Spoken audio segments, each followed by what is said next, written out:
My name is Emily. I'm pregnant with my second child, now in my 4th year of marriage. The reason I'm in business is because I started an online store when I was a student, which eventually led to owning a physical store. Thanks to this, it's grown into a large company over the past 10 years, turning a substantial profit. My husband, Michael, works a corporate job, but I don't really know what he does. Whenever I ask for details, he says, "You wouldn't understand anyway. Talking about it is a waste of time." We started living with Michael's parents soon after our first child was born. Due to my job, I can't always make it home in time to prepare dinner, so I'm really grateful for my mother-in-law's help. A few years ago, my father-in-law was in an accident and has been in a wheelchair since. They try their best not to burden me with caregiving, supporting each other, even though I feel I should be helping more. Even though I should be the one helping them out, I'm really humbled by my kind in-laws. Out of appreciation, I decided to gift them a wheelchair-accessible house. Thinking about the future, I figured it'd be easier to put the house in Michael's name since he'd inherit it eventually. With that in mind, I decided to put the house in my husband, Michael's, name. Of course, my in-laws didn't mind whose name was on the deed, they were just thrilled with the house. And now, I'm pregnant with our second child. I left our firstborn with my mother-in-law and went to the gynecologist as usual. After finishing my checkup as usual, I looked up, thinking all that was left was to pay. Then, a pregnant woman and a man who seemed to be caring for her came out of the examination room. Her husband came with her. I'm kind of jealous. But then, I was shocked. I recognized the man. It was my own husband, Michael. What's this? Is that Michael's mistress? I felt dizzy. I never imagined I'd run into them here. But there were so many pregnant women around. I couldn't just start yelling. I forced a smile and approached Michael. Michael? Is this lady your mistress? Why are you here, Emily? It's my checkup day. It seems like it's her checkup day too. You never accompany me. Does this mean you love her? No, it's not like that. Michael was flustered. The woman, upon hearing the word no, showed a sad expression. What a situation. Not only have I been made to feel this way, but now she's showing such a face too. I'll just say the father of the baby has gone to heaven. No, that's not it. That's not the case. There's no need to panic. You're misunderstanding, Emily. It's not like that at all. Just looking at you two, anyone can tell what's going on between you. Look, your beloved girlfriend is making such a sad face. It's unfair to the baby. What does he mean by saying it's different? It's clear they're in a relationship. It's okay. I did say when we got married, if you ever found someone you loved, we'd part ways swiftly. So please take good care of her. Indeed. I had said that when we married. He laughed it off back then, saying it would never come to that we couldn't just end things so easily. But that's not the case. I'm not one to cling to things. I prioritize my happiness and don't wish for anyone to be sad. Moreover, if another woman is pregnant and feeling sorrowful because of my husband's actions, that makes it all the more grievous. I should just endure it. So saying the father is in heaven, you mean divorce? I don't want a divorce. Come on, Emily, don't get it wrong. I don't think it's a misunderstanding. Oh, I'm being called. I better go. Let's talk properly when you get home. You'll understand if we talk. He was desperate, but what misunderstanding could there possibly be? It's not a misunderstanding at all. Indeed, she's his lover, his mistress, his affair. And she's pregnant. Even though his wife, me, is also pregnant. Leaving my husband and his lover behind, I fled the hospital as if running away. In the car on the way home, I tried not to think about my husband, but I couldn't help it. He said it was different, but what exactly is different? Could it be that she truly isn't his mistress? But to any observer, they seemed very much like a couple. No, they even looked like husband and wife. If they're neither lovers nor a married couple, why would they be together at the OBGYN? It just doesn't add up. So, they must be lovers. I'm reminded of the promise we made when we got married. If you find someone you love, I will let you go immediately. I really don't want to do that. Yet, why did I make such a promise? But if he cheated, it must be because I am lacking in some way. Then, it's probably best to get a divorce. If I keep holding on to him, it will only lead to misery for both of us. Considering his happiness, and that woman's happiness, I shouldn't be here. I should step back. I repeat to myself while driving. My thoughts are going in circles. A maze with seemingly no exit. I'm not clinging to anything. Yes, I have no attachment. So, it's okay. I'll let him be with that woman. I have my job and money. I won't struggle without him. But surely, she would struggle without him. Especially if a child is born, it's better for the parents to be together. And yet, I can't forgive betrayal. Cheating is a betrayal. It's a betrayal to me. So, I really should leave. By the time I got home, it felt like I had finally found an answer. When I arrived, my daughter was overjoyed to see me back. Welcome back, you were late. I was worried something had happened. Sorry, I got late. How's the baby? Yes, growing healthy. That's good. My mother-in-law's gentle smile. Deciding to leave my husband means leaving behind this gentle smile. But it's too late to change my answer now. I told my daughter I had something to discuss with her grandparents and asked her to play by herself for a while as I handed her some snacks and went into her grandparents' room. Knowing I wouldn't do this without a serious reason, my in-laws braced themselves for bad news. I then told them everything that happened at the hospital. Oh my! Unable to find the words, my mother-in-law could only say that much. So sorry, this has happened because of my shortcomings. Please don't be mad at Michael. Mad at him? Emily, you did nothing wrong. No, it must be because I'm lacking. That's why I think it's best we part ways. I understand wanting to leave if he cheated. But how about talking it first? No. If we talk, my feelings might waver. His mistress must be in a difficult position too, anxious about what will happen to her, especially being pregnant. It could harm the baby. It seems best for me to step back. That's... Emily, you're pregnant too. It's just as hard for you. You shouldn't be the only one stepping back. No, Mom. It's not just for that woman's sake that I'm stepping back. Michael must truly love her. That's why he chose to go to the hospital with his mistress instead of his pregnant wife. Plus, I'll be okay. I can go back to my parents' house, and I won't have to worry about money. Well, that may be true, but the one who can afford to step back should. What about the kids? They'll lose their father, won't they? That's the hard part, but it's unavoidable. And it's not all for his sake. There's a part of me that can't forgive his cheating. I don't think we can be happy together anymore. I suppose, but you should talk first. Cheating isn't something to be forgiven lightly. It's my son who is in the wrong. It's all on him. So, please don't blame yourself. Thank you, but I've already made up my mind. Besides, when we got married, we promised to part ways quickly if either of us found someone else. I love him, and thinking of his happiness, I believe it's best to let go.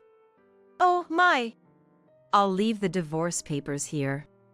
I filled them out at the city hall, thinking I shouldn't waver. All that's left is for him to sign. The kids will stay with me. It's probably for the best that his new woman, being pregnant, doesn't have a former wife's children around. And I can't part with my children. How could this happen? I'm sorry, Mom, Dad. Saying this, I apologized deeply. It's that boy who's in the wrong, and yet Emily is the one leaving. With those words from my mother-in-law behind me, I left the room and started packing my things. I called a moving service to take my and my daughter's belongings out of the house. Mom, I've moved out my and my daughter's things. The rest is just clutter. I'm sorry to ask, but could you please dispose of the remaining items? I understand, but could you reconsider? It's going to be hard for us not to see our grandkids. Mom, that woman will soon give birth. You'll have another grandchild then. Thank you for always cherishing my child. Then, I left the house. Late that night, Michael returned home. He was probably relaxing at his mistress's place. But what awaited Michael upon his return was his mother's angry words. Michael, Emily left. She really left, huh? Look, she even left the divorce papers. Is that so? I told her it wasn't like that. Wasn't like that? You mean having a mistress? No, I do have a mistress. She's pregnant too. Probably will give birth around the same time as Emily. What a thing to do! You, my son! It can't be helped. What's done is done, after all. Just because it happened doesn't mean it's okay, right? But I got her pregnant, but I had absolutely no intention of marrying her. That's why I said we should talk when I got back. She made a decision on her own. She's really impatient. You got her pregnant but had no plans to marry her? What's that supposed to mean? Don't yell so much. Just because she's pregnant, it doesn't matter, right? I've told her I'm married, and at worst, I can just acknowledge the child. You think acknowledging the child is enough? Of course. It's not like I'm saying we should break up because she's pregnant. By acknowledging the child, I'm fulfilling my responsibility. There's no problem. I don't understand why I have to get a divorce over this. You don't understand that you cheated? It's not some frivolous affair, it's not cheating. So, it's serious then? Yeah, it is. If it was just an affair, I'd tell her to get an abortion. It's because I'm serious that I want to acknowledge the child. How stupid! Even though you have a wife. So what if I have a wife?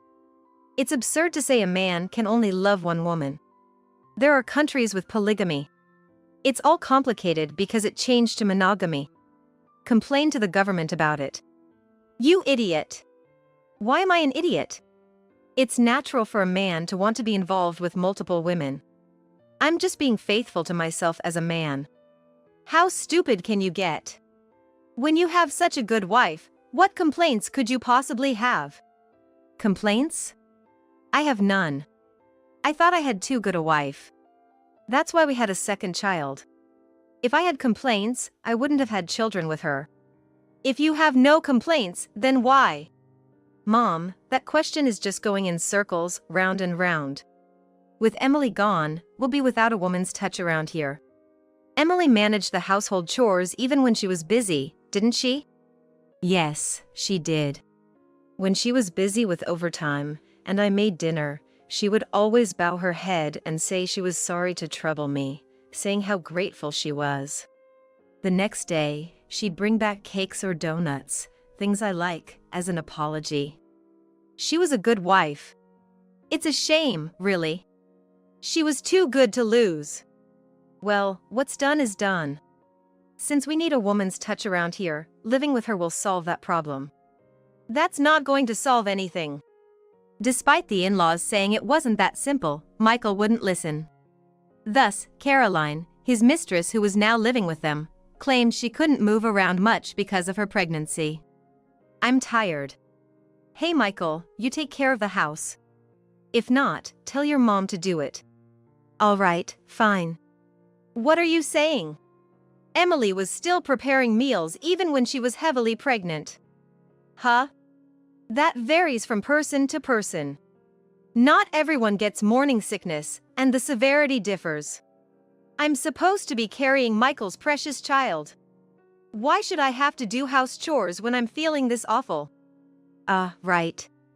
Mom, it's just until the baby is born. Bear with it until then. I have to take care of my husband too. And you want her to do all the house chores on top of that? Just because you're old doesn't mean you get a pass. You have to keep moving as long as you can. What a woman!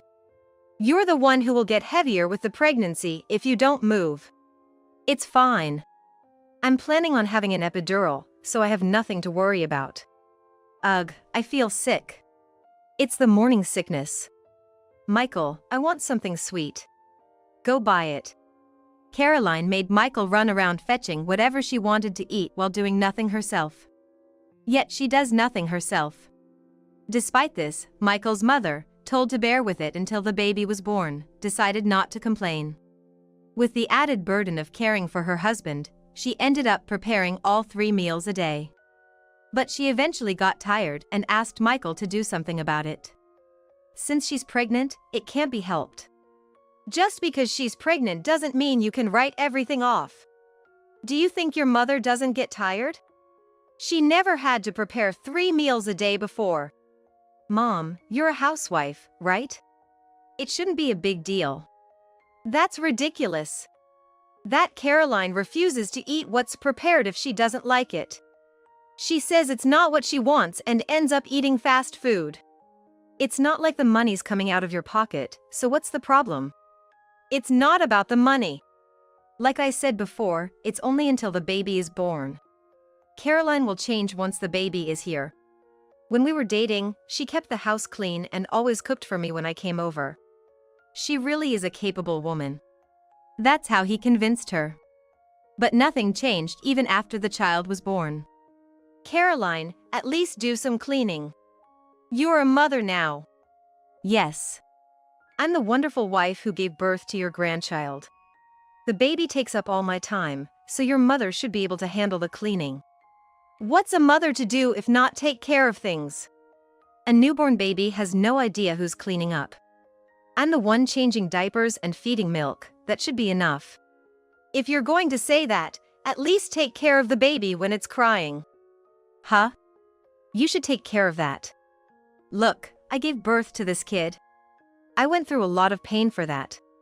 Yet, why do I have to hear all this nagging about cooking and cleaning? I gave birth and let you hold the baby. I expect some gratitude. Saying this, she would push the child onto others and go out to have fun herself. Eventually, the mother-in-law, feeling she couldn't take it anymore, came to me for advice. Emily, you gifted us this house, but I've reached my limit. I'm thinking about moving into a home. Is it that bad? It's beyond bad. I can't understand why Michael chose such a woman. I see. Would you like me to introduce you to a home run by an acquaintance of mine? It's brand new and very clean. That would be helpful. But isn't it expensive? What's your budget? There's my husband's pension and our savings. The amount she mentioned wasn't enough to get into any home. But I couldn't just leave my mother-in-law, who was trying her best for my father-in-law. Yes, that should be enough. Just keep in mind there will be monthly payments to consider. That's okay. I can still work. I couldn't work before because caring for my husband took all my time, but if he's in a home, they will take care of him, right? So, I'm planning to work. What kind of work are you looking to do? Well, I used to work at an accounting firm. I'm looking for some bookkeeping work I can do from home. If you have a computer, you can do that, which is great. I actually know a business owner who's looking for someone to handle their bookkeeping. I'll introduce you. He's a very nice man. Oh my, to think you'd go as far as to introduce me to someone, I really appreciate it. No, it's the least I could do. Eventually, despite the in-laws moving into a home, I decided to cover the shortfall myself. Of course, I haven't mentioned this to either my mother-in-law or father-in-law. It was a token of my gratitude for all the kindness they've shown me as their daughter-in-law. Once the home was arranged, my parents-in-law moved in without listening to Michael's protests. Now, the only ones left in that house are Michael and that foolish woman. I wouldn't have thought of revenge if they had treated my in-laws well, but under these circumstances, it's a different story. I decided to stop all the support I had been providing Michael without his knowledge and let things take their course. Then, about a month and a half later, Michael called. Hey, what's this loan about? Oh, Michael, long time no see. Yeah, long time. So, what's this loan? A loan is borrowing money from a financial institution and paying it back little by little. I know that. If you know, then please don't ask. I'm not free to chat. That's not it. The bank's saying I need to pay, like $3,000 a month. What's that about? Ah, that would be the mortgage for the house. Why is there a mortgage on the house? Because you bought a house. The house was purchased by you, so you're the one who's supposed to pay, right? Currently, you and your wife are living there. But it's not in my name, is it? No, it's in your name. It's your asset, so naturally, you're responsible for the payments. But the house was supposed to be bought in cash. Nobody buys something that expensive in cash. But I never heard about any mortgage before. Of course, you didn't. I wouldn't worry your parents with such matters. So, you were paying it? Yes, that's right. When your parents lived there, I paid for their sake. Then, you could just keep paying for it. Why would I? I'm under no obligation to. Come on, don't say that. We were married. Yes, we were. Now we're strangers. There's no way I can pay this high mortgage. Then you should consider selling or renting it out. It's not my concern anymore now that your parents are gone. If I do that, I'll have nowhere to live. That's your problem. Also, I won't be paying for the utilities anymore. You seem to use them as you please, but please pay for them yourself. That's impossible. Why? Everyone pays for utilities and their mortgage out of their paycheck. I'm not working. What? You quit? No, I never worked to begin with. Huh? I thought you said you were working. Yeah. I figured since you were the boss, there was no need for me to work. I see. So that's how it was. Our life together involved sharing expenses. But he never contributed due to low income. Instead, he would claim there were bills to pay or he didn't have enough pocket money, and I would end up giving him money. Being the CEO, these amounts weren't a problem for me, so I thought it was okay if he couldn't contribute. Now that my parents are gone, I can't rely on their money anymore. You were relying on your parents' money? Well, yeah. But it's understandable, right? Since I'm not working. There's the retirement fund and pension. It should be fine to rely on that, right? You're pretty terrible, aren't you? I'm really glad we got divorced. So, help me out. You and your wife should help each other. My helping you would probably upset her, wouldn't it? That's not the case. Why do you think so? No one would be happy knowing their partner is getting financial help from another woman. It would just lead to suspicion. She's very open-minded. If I told her someone is willing to help, she'd probably be grateful and thank you. If that's true, then she's quite odd, isn't she? Besides, your wife is the reason my in-laws had to move into a home. I don't feel like helping you too. Don't say that. It's not a big deal. They had the money to go into the home, so it's a good thing. You're the one who drove them away. You and your wife. Don't you think you should reflect a little? What happened to you? You didn't get mad even when I said I had a mistress. Why are you so cold now? I thought it was my fault you had a mistress. Plus, getting angry all the time doesn't help anyone lead. Still, it's not pleasant being taken by another woman. Well, whatever. Just help me out. It's not a whatever matter. Please try your best. I'm not involved. Saying this, I hung up the phone. Since there was no further contact, I assumed they somehow managed to pay the mortgage. However, about a year and a half later, I received a distressed call from Michael. Emily, what should I do? What happened? They're telling me to vacate. It's my house, and they're telling me to leave. Isn't that terrible? If you had been paying the mortgage, this wouldn't have happened, right? I saw something like a demand notice, but I ignored it. So, you knew this was coming?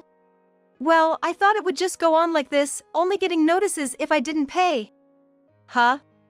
So, help me out. Are you still not working? Yeah, actually, she left and now it's just me and the kid. She left the child behind? Yeah, she said she didn't want this poor life. That's terrible. Apparently, she found a man who could provide better. But because of the kid, she left. It's pitiful for the child. So, help me out.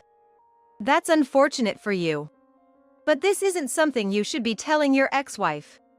There are plenty of single fathers out there working. You should be working too. Frustrated by how pathetic he was, I hung up the phone. Of course, if this were true, it would be pitiful for the child. So, I immediately ordered my staff to check if it was true, and it turned out to be a complete lie. After I hung up the phone, there was a woman there with him. How did it go? She won't help. Really lacks backbone, doesn't she? She's a woman with money, you should have dug in harder and begged more. It's no use. After the way we split, and she's someone who thinks before she acts. Sounds like you're saying I don't think. That's not it, but... Enough. I can't deal with someone so spineless. This was your last chance, but I'm done. Caroline said this and left with the child. Hearing this, I truly felt it was right to have divorced such a man. Later, the house was auctioned off, and Michael was evicted. Losing his place, Michael turned to his in-laws, seeking refuge in their retirement home. However, they, living frugally in the home and working hard, couldn't possibly support Michael. Thus, they firmly refused him. Desperate, he reached out to me again. Look, I'm really alone now. No job, no place to live, I'll just end up dying if this goes on. You're a CEO, you can support just me, right? Fed up with Michael's endless loser talk, I decided to offer him a job. It's a live-in position. The company will cover your utilities. Why don't you try working there? There's a job like that? But the job I introduced was at a remote management office, where he would have to live alone for years. However, being a natural loner, Michael quickly gave up on the job due to loneliness and came down from the mountain. I don't know where he is or what he's doing now, and I don't care to find out. As for me, I occasionally take the children to visit their grandparents living in the retirement home. They're both doing well and living peacefully. My mother-in-law is still working a bit, managing to pay for the home. I secretly cover any shortfall for my in-laws, but as long as they're happy and healthy, that's all that matters to me.